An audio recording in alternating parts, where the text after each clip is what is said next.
May is a common time for weddings. And this particular May was not so different. The spring school semester was ending, and before the warmth of summer came with a vengeance, it was time for feasting and parties in the great outdoors. There was a wedding in Cedar Crest of Peden to which Nikki and Braden, Joshua's parents, had been invited. Joshua and his retinue of followers had likewise been invited, and they enjoyed a bit of family reunion at the festivities. This was not quite a destination wedding, but it was a prolonged event with friends and family gathering, eating together, telling stories, dancing, and otherwise celebrating the joining of the happy couple. There were plenty of stories to tell from the bride and groom's formative years. There was a lot of catching up to do among friends and family who had not seen each other in some time. The ceremony itself had come to a close, and guests were making their way to the sit-down dinner prepared for all of them to enjoy. There would still be dancing and time for interaction among them, but things had progressed toward the end of the wedding ceremony. Nikki arose, walking near the waitstaff, kitchen, and bar storage area when she heard the noise. Several casks of wine for the reception had burst and were spilling down the drain. Hearing the commotion, she found out what was going on and went quietly to her son. "Joshua, the wine for the dinner reception is gone. This is a disaster. There's no plan B and no way to procure more wine in time as the meal is about to begin. I need you to do something about it." That did not sit too well with Joshua, who was a bit put out with her demand. Sure, he was used to respecting and following her directives from childhood. He still held her in high regard. This seemed like stepping way over the bounds of acceptable behavior, pushing him into this particular scenario. "Mom, what business is it of ours to interfere with the party and reception preparations? My purpose in the world is not advanced by revealing myself or who I fully am right off the bat. Why are you expecting me to do something about an issue beyond the scope of my responsibility?" Nikki took his response in stride and told nearby waitstaff, "Make sure you do exactly whatever he happens to tell you to do." The waitstaff were a bit uncomfortable with the order, as there was plenty of cleanup to do with the spillage. But they sensed some reason behind her words and took them to heart. Meanwhile, Joshua recalled having seen a pallet outside on the loading dock with 4 new rain barrels waiting to be installed to the reception hall roof drainage system. He told the waitstaff to take those barrels, wash them, and fill them all the way up with water. They hurried off to do so, wondering what in the world he had in mind. Nikki and Joshua were not their bosses, but they complied anyway. When the rain barrels were filled to the brim, Joshua told them to top off a glass worth and take it to the head waiter for tasting. The head waiter knew nothing about the rain barrels or Nikki and Joshua's instructions to the waitstaff. One of them took him the glass of liquid, and he tasted it, wondering where his staff had found more supply when the available casks were wrecked. He wasted no time in telling them to serve this up to the guests without delay. Then he made his way over to the groom with an expression of wonder. "I don't understand what you are doing, but normally we use the top shelf alcohol until it is used up. Then we switch to lower quality wines after the guests have had plenty to drink and no longer appreciate the difference of nuance in the quality. You have reserved the very best champagne until now, and it is fabulous."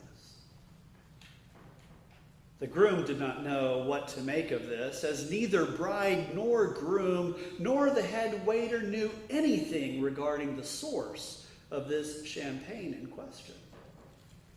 They turned back to the party, curious but unconcerned about the meaning behind the head waiter's announcement to them. They would find out later, after the waitstaff had recovered from the surprise and drew up the courage to let the caterer know they had followed the instructions of party guests who had nothing to do with their employment. Joshua's followers would likewise have plenty of time to reflect on its significance, regarding who it was they were following and what he was truly all about. They knew full well that Joshua was someone special. Kalataka had been very clear about that, after all. His teaching was already beginning to make a dent in their traditional understandings of God and the way of life that God desired for all of humanity. While they were wondering about all this, people, including some of Kalataka's followers who had not joined their retinue, came asking questions specifically regarding his presence and partaking in the champagne, dancing, and feasting going on at the wedding celebration. They wanted to know how he could justify it.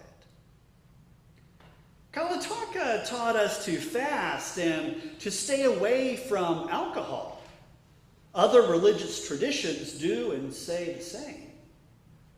You and your followers, however, are right in the middle of the celebratory drinking and dancing without a care in the world about how it looks to those who are watching your actions. How can you speak for and represent God when you neither fast nor refrain from celebrations like this? We have never heard of you telling anyone to fast or even abstain from alcohol. What gives? Joshua responded to them,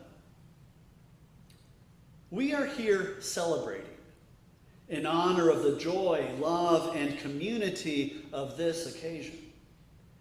It is time to celebrate with feasting, even while aspects of life around us would dim our spirits. Indeed, God's reign is joyous.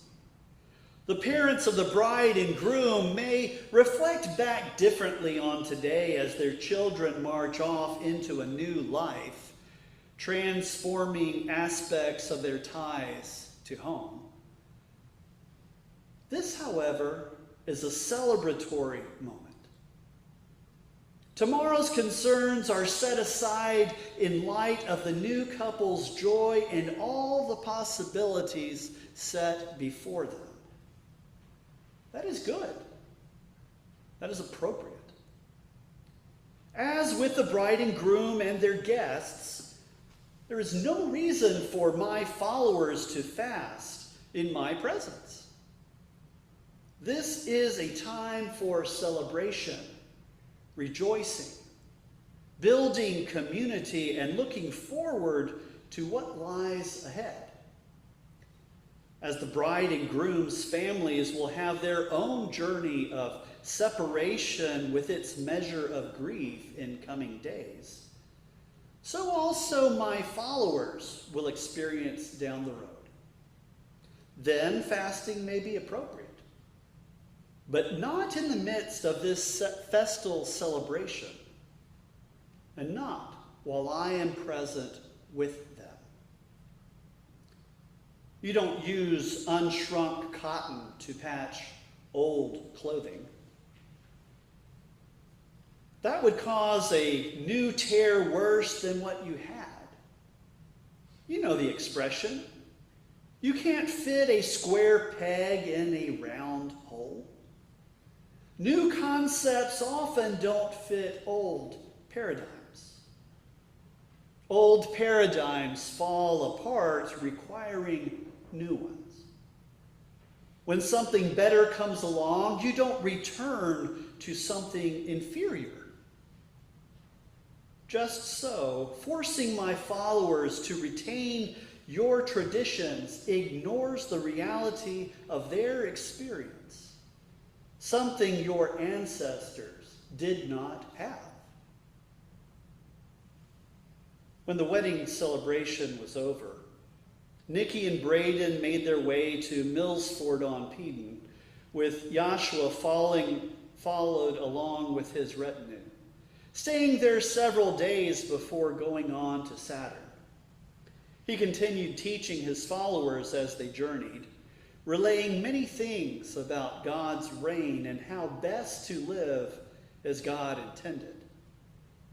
His new paradigm did not fit well with many assumptions around him. It was a constant challenge for his followers to keep up. Would we do any better keeping up?